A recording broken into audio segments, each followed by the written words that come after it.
শেখ হাসিনা প্রধানমন্ত্রী পদ থেকে ইস্তফা দিয়ে বাংলাদেশ ছাড়ার পর কেটে গিয়েছে এক সপ্তাহ। নোবেলজয়ী মোহাম্মদ ইউনূসের নেতৃত্বে অন্তর্বর্তী সরকারও গঠিত হয়েছে। তারপরেও এখনও পুরোপুরি শান্ত হয়নি ভারতের পড়শি দেশ। সেই দেশের সংবাদ মাধ্যমে প্রকাশ, মাঝে মধ্যেই বিভিন্ন এলাকায় হিংসার ঘটনা ঘটছে, অস্ত্র নিয়ে তাণ্ডব চালাচ্ছে দুষ্কৃতিকারীরা। অন্যদিকে বাংলাদেশ থেকে বিভিন্নভাবে সীমান্তের কাঁটাতারে পেরিয়ে ভারতের প্রবেশের চেষ্টা চালাচ্ছে বাংলাদেশি হিন্দু নাগরিক থেকে শুরু করে বিভিন্ন মুসলিম নাগরিকরা।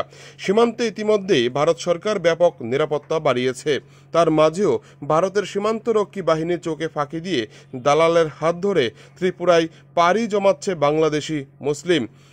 ঘটনার বিবরণে জানা যায়, সিপাহীজলা জেলার সোনামুড়া মহকুমা সীমান্তে দালালের হাতে বাংলাদেশি 15,000 টাকা দিয়ে ত্রিপুরায় প্রবেশ করে 29 বছর বয়সী মুজিবুর রহমান নামে এক মুসলিম যুবক।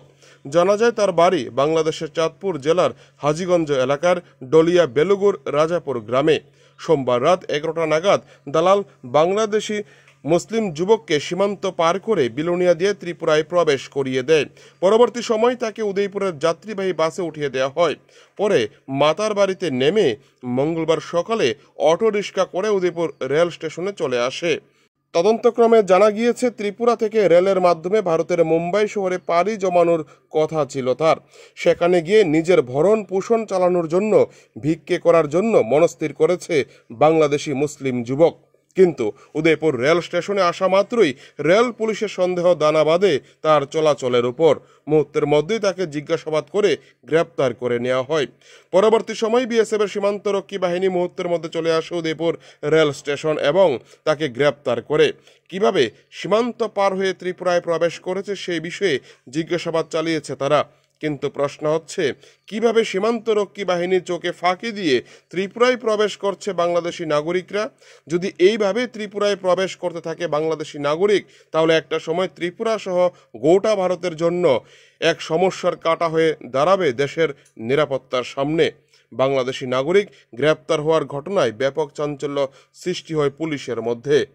উদয়পুর থেকে নিজস্ব প্রতিনিধি রিপোর্ট, টিভি 100 বাংলা। বাড়ি কোথায়? বাড়ি বাংলাদেশ। কোন জায়গায় বাংলাদেশ? কুমিল্লা স্যার। কুমিল্লা। হাজীগঞ্জ স্যার। আপনি কিভাবে আইছেন? স্যার তার গাড়ি দিয়ে আসছে স্যার। বিএসএফ নাই? বিএসএফ স্যার ছিল, মানে দালালরা যা আনছে ওনারা আর কি বিএসএফ মধ্যে দিয়ে আনছে স্যার। বিএসএফের মাঝখান দিয়ে আনছে? জি স্যার। কত টাকার বিনিময়ে? স্যার আমাদের আমি 15,000 টাকা দিচ্ছি। 15? জি স্যার। কি কারণে আইছেন ত্রিপুরায়? স্যার আমি এখানে জীবিকারি খাই স্যার। বিক্রি করি স্যার। তার আগেও কি আইছেন? জি। তার আগেও কি উদয়পুর আইছিলেন? জি না। জি হ্যাঁ আগে আসছিলাম। এ নিয়ে কতবার আসলেন? স্যার 4বার আসছি। 4বার? আপনার কই যাইতে আসলেন? মুম্বাইতে স্যার। হ্যাঁ, মুম্বাইতে। বিভিন্ন রাজ্যে? মুম্বাইতে। বোম্বাই যাইতে আসলেন? জি স্যার। কবে আইছিলেন? কালকে। তারপর কিভাবে আসলেন এই জায়গাটা? অটো দিয়া। আজকে ট্রেনে করে কই যাইতে নলি? আগরতলা স্যার। আগরতলা থেকে বোম্বাই যাবো স্যার। বোম্বাই। আপনার লোকে আর কেউ আছে? আপনি কি বোম্বাই গিয়ে কি করতেন নলি? বিজ্ঞান। আজকে সকালবেলা অনুমান 8:10 কি 15 মিনিট এমন হবে। এমন সময়ে আমি এবং আমার স্টাফ সহ এই প্ল্যাটফর্মে ডিউটি ছিলাম উদয়পুর রেলওয়ে স্টেশনে।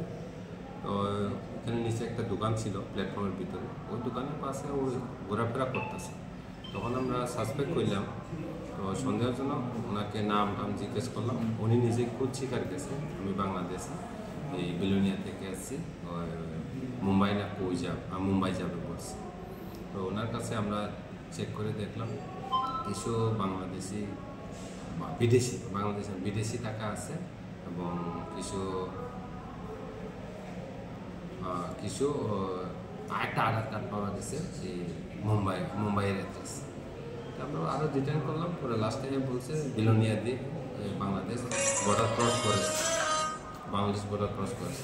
তখন আমরা ওইখানে সঙ্গে পাবলিকরাও ছিল, অটো ড্রাইভাররা ছিল স্টেশনে, তার সঙ্গে সহ আমরা থানা নিয়ে এসেছি। এখন আমরা আরকিপুর পিএসে কনভার্ট করব, কারণ আমাদের এখন উদয়পুরকে এখন পিএস খুলে না, তাই আমি অথরিটি ইনফরমেশন দিয়ে দিয়েছি এবং আরকিপুর পিএসকেও ইনফরমেশন করে দিয়েছি, ওনারা এসে নিয়ে যাবে বলছে।